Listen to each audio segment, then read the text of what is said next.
For today's video mga ka-raper, magpapalit tayo ng roller ng tensioner.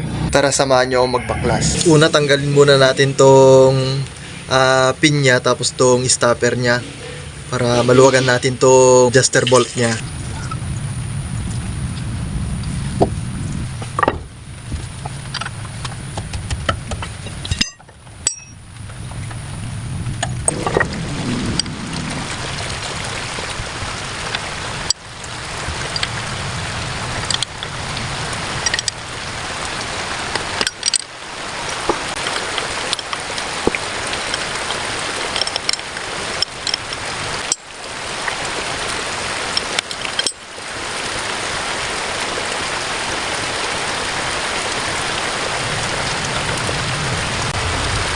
Ayan, okay na mga ka-raper.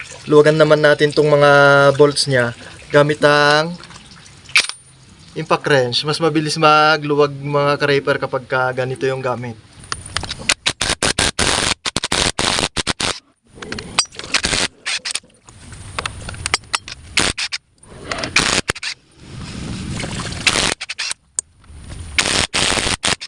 Ayun, tanggal na mga ka-raper yung nut, kaso nga lang ayaw pa rin matanggal yung pinaka roller nya, nakapakat.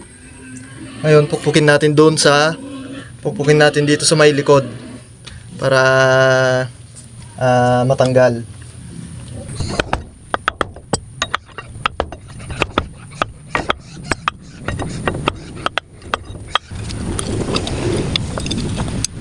Ayun, tanggal na mga ka-raper. Sa kabila naman.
At yun lang mga ka-raper, salamat sa panonood.